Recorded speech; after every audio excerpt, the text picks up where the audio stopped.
بسم الله والحمد لله والصلاة والسلام على رسول الله. وقتی که خودی خوارج آمد تکفیر بالعموم را عقیده اهل کی میگد؟ اهل سنت میگد. منظور و مقصد و مراد این شیوه خوارجی که کتاب خونده نمیتواند چی است در تکفیر بالعموم؟ معنای تکفیر بالعموم این عباره عربی است. تکفیر بالعموم یعنی تکفیر کردنی همه مردم. معنای تکفیر بالعموم تکفیر کردنی همه مردم. حاضر این خوارج آمد دعوا کرد که انا همین تکفیر کردنی همه مردم، عموم همه، اگرچه نماز خوانند، اگرچه اسلام ظاهرا عمل کنند، انا همین گفت تکفیر کردن این انسان ها عقیده اهل سنت است. ما میگیم که این دروغ محض است. این سخن بافته و ساخته و جاهلانه و القای شیطان خبیث و نجس که به شما وحی کرده است. به ما معروف است در آیت قرآن الله به ما ذکر کرد که شیطان به بعضی از اولیا و دوستای خود وحی یعنی الهام وسوسه میکند. همین خوارج های امروزه اینها شاگردان شیطان وسوسه شده ها از جانب شیطان هستند. خیلی در صحبت گذشته من گفتیم و از خواهرها طلب کردیم که خواهرها همین سخن ما برید جدا کنید گذارید در این گروه. بله گفتن لیکن ندیدیم. گفتیم که یک شبهه هم جهمی ها را و هم خوارج ها را گمراه کرده است. یک شبهه تکفیر یا بگوییم این شبهه به ظاهر انسان حکم نکردن است. ظاهر این را به عنابت نگرفتن است. که جهمی ها ظاهر انسان را به عنابت نگرفتن، بالعموم کفار و مشرکین و مرتدین که به اسلام خودشون را نسبت میدن اینها را مسلمان گفتند. وقتی که خوارج ها ظاهر انسان را به عنابت نگرفتند، بالعموم همه مسلمین را تکفیر کردند. تکفیر بالعموم معناش همین است که تو اگر در دولت کفر زندگی بکنی، تو اگر در ترکیه باشی، در اروپا باشی، در امریکا باشی، در افغانستان و تاجیکستان و ازبک و قزاق و قرقیز و کوکاز، تو در تمام دولت‌های عربی و افریقا و در روسیه باشی، از نظر خوارج ها تو اگر نماز خوانی هم، تو اگر روزه داری هم، تو اگر قرآن خوانی هم، تو اگر که عقیده داشته باشی هم، تا عقیده تو رو، تا موحد بودن تو رو این خوارج ها نبینند، این خوارج ها این چنین انسان ها را مسلمان نمیگویند، کافر میگن.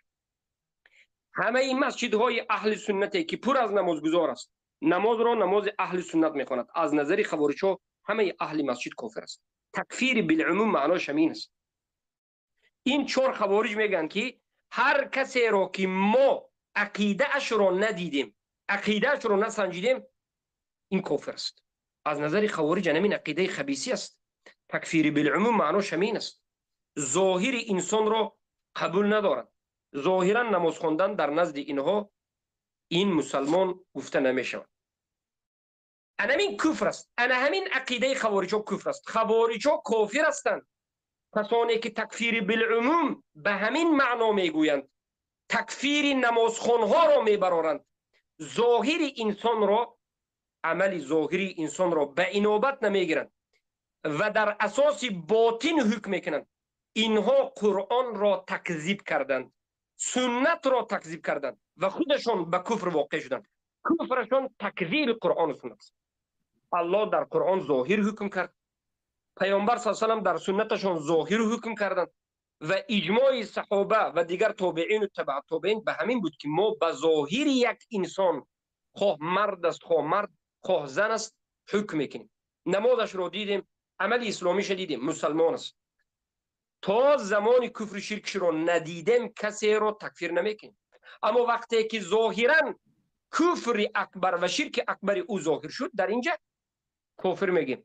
یعنی مذهبی ما در اساسی کسی را مسلمان گفتن و یا کسی را کافر گفتن در اساس ظاهر خود انسان است.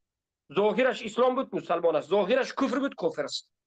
و این مذهب مخالف خوارج و جهمی است. دلیل الله سبحانه و تعالی در سوره توبه میفرماید اعوذ بالله من الشیطان الرجیم. الله اولا بگویم مقدمه الله این سخنش رو، این حکمش رو به مشرکین میگه، به مشرکین قریش، به همون مشرکینی که به پیامبر 10 سال جنگیده بود، زیاده از 10 سال، 15 سال 16 سال جنگیده بود. و الله در حق همون مشرکین میگوید که اگر شما مکه رفتید داخل شدید، انا همین مشرکا پیش شما به اومد، به نزد شما مشرکایی که 15 سال 20 سال به شما می جنگید اومد و گفت توبونه، توبه کردیم، لا اله الا الله محمد رسول الله، ظاهرا گفت، نماز میخونیم گفت و خوند، زکات میدیم گفت داد، این برادری مسلمان شما است. همه این حکم ظاهری است. الله نگفت که این درونیش سنجید، الله نگفت که اینو به وقت داده درونیش سنجید، الله نگفت که یک به یک برده اینها را 2 روز 3 روز سنجید امتحان گرفت، نگفت. الله گفت که ظاهرا یک مشرک، یک کافر، ای مسلمان ها، یک مشرک و یک کافر به نزد تو آمد و ظاهرا گفت که من مسلمان شدم، لا اله الا الله محمد رسول الله گفت، نماز خوند، زکات داد، این مسلمان است. فإن تابوا وأقاموا الصلاة وآتوا الزكاة فإخوانكم في الدين. اگر توبه کردند، نماز خوندند، زکات دادند، این چنین انسان ها برادران مسلمان شما هستند. حکم ظاهری است یا نیست؟ اما در نزد خوارج ها یک انسان توبه کرده است، تاجیک، افغان، ایران، فارس، عرب، عجم، روس، انگلیس کسی نباشد، ترک، یک انسان میگه که من الحمدلله مسلمانم، من از کفر شرک توبه کرده هستم، لا اله الا الله محمد رسول الله، نماز میخواند، زکات میدهد، خوارج ها این مسلمان نمیگویند، برادر مسلمانشون نمیگویند. من رو، شما رو، دیگرها رو، دیگر یک مسلمانی که نمیشناسد، اینها نه توبهش ظاهرا قبول دارد، نه نمازش، نه زکاتش، مسلمان نمیگه. الله میگه که کسی توبه کرد ظاهرا، اگرچه منافق است شاید، والله اعلم، ظاهرا توبه کرد، نماز خوند، زکات داد، این مسلمان است. خوارج میگه که نه، توبه کرده باشد هم، نماز روزه، نماز و زکات داشته باشد هم، برادر مسلمان ما نیست تا وقتی که ما عقیده او را امتحان نکنیم. در اینجا سخنی کی راست است؟ البته که الله رب العالمین، رب السماوات والارضین. سخنی کی دروغ است؟ سخن شیطان لعین الرجیم و شاگردان شیطان لعین الرجیم، خوارج های کلب النار. این سگای جهنم سخنشان مخالف قرآن است. اینها برای همین کافر شدن که این آیت انکار کرد. انکنون پیامبر صلی الله علیه و سلم در دوام عمر خودشون که 23 سال پیامبر بودند، در مدت 23 سال دهها صدها مراتب به ظاهر انسان را مسلمان گفتند و نه فقط حکم مسلمانی دادند، بلکه به من و شما منهج را گذاشتند که منهج این است: من صلى صلاتنا و استقبل قبلتنا و اکل ذبیحتنا فهو مسلم. در روایت علیه ما علینا، در روایت دیگر باز زیادتی فهو فی ذمت الله و غیره، لیکن تو راجح صحیحش تا من جایی که پیامبر گفتن هر کسی که من نکیره فی سیاق الاسم نکیره آمد، یعنی این عموم است، پیامبر این سخن عمومی گفتن، هر کسی که خودش مسلمان گوید ظاهرا و نماز خواند، خودش من مسلمانم گوید و نماز خواند و انا همون سوی قبله به نماز کند، قبله قبول کند، خانه کعبه، مسلمانم گوید قبله قبول کند، نماز به سوی قبله کند، کشته های مسلمان ذبح بخورد، تناول بکند، این مسلمان است. اما خوارج ها میگن که نه، هر کسی که خودش مسلمان گوید و نماز خواند و قبله خانه کعبه قبول کند و ذبح مسلمان خوردم، ما اون را مسلمان نمیگوییم. میگن خوارج ها مخالف منهج گذاشته رسول الله صلی الله علیه و سلم. دلیلشون چی است؟ دلیلشون روایت هایی که معناش کامل نفهمید. یکیش انا همین سخن ابراهیم که به زنشون ساره گفتن که غیر از من و تو در همین جا در این روی دنیا گفتن اینا، لیکن روایت در روی دنیا نه، در همین منطقه دیگر مسلمان نیست. بله روایت صحیح است، در روی دنیا نه، در همین منطقه گفتن. در مصر غیر از ابراهیم و زنشان ساره دیگر مسلمان نبود، اما در روی دنیا دیگر مسلمان بود که سخن ابراهیم به دیگر روی دنیا داخل نداشت. لوط علیه السلام در روایت خاله بچه، در روایت پسر عمکی ابراهیم علیه السلام، پسر کاکای ابراهیم علیه السلام، لوط علیه السلام در شام بودن، در زمان ابراهیم دعوت میکرد. ببینید این جاهلان نمیدانند. و سخنی دیگری که کسی به خانه کعبه تکیه کرده ایستاده بود، این کی بود؟ این روایت اومده است که زید بن عمرو ابن نفیل که میگفت که ای قریش، شما کافر شدید، شما از ملت ابراهیم بیرون هستید، یگان نفری شما در ملت ابراهیم نیستید. بله، عموم گفت برای آن که او بچشمش ندید کسی را که در ملت ابراهیم باشد، عبادت ملت ابراهیم کند و از کفر شرک دور باشد، او ندید. به گفته او پیامبر داخل نمی شود، برای که او پیامبر ندید. اگر پیامبر میدید تکفیر نمی کرد.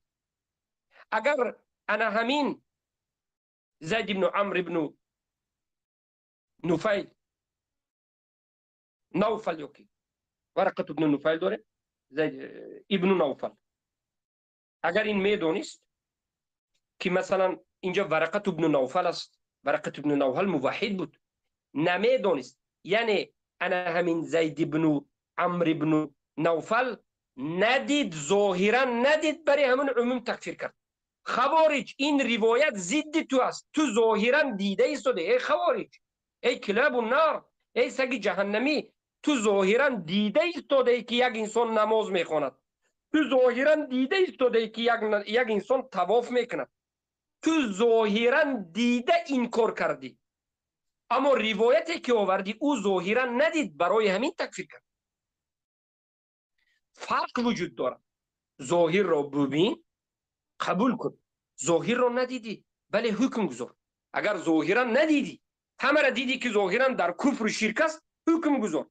اما ظاهرا اهل مسجد را تو چگونه به کدام دلیل حکم میگذاری؟ اهل مسجد رو، اهل یکتاپرستی رو، آیا حضرت ابراهیم یکتاپرستی را دیده کافر است گفتند؟ آیا زید بن عمرو یکتاپرستی را در مسجدی که یکتاپرستی است دیده تکفیر کردن؟ نه، روایت شما از موضوع بیرون است. تو یک روایت رو بیار که یک نفر مسجد دیده گفته باشد که نمی مسجد و دیگر مسجد، تمام مسجدهای روی عالم که است همش کفر است گفته باشد، روایت داری یا نمیخواد روایت بیار؟ اما روایت های شما دیگر است. برای این خوارج ها گمراه است. حکم خوارج ها رو علما اعوذ بالله نگفته نماند، پناه به الله از این عقیده باطل خوارجی.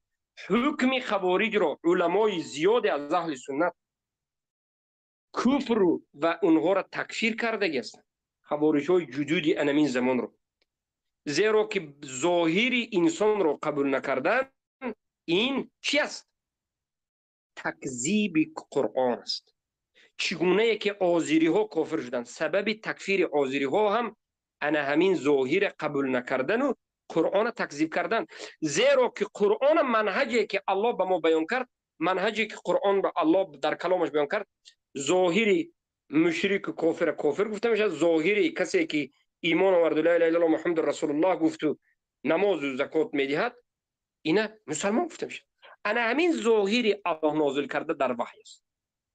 کسی همین قبول نکرد کافر است، به مانند آذری ها و به مانند خوارج ها. هداهم الله، این گمراه ها را الله هدایتشون بده. السلام عليكم ورحمة الله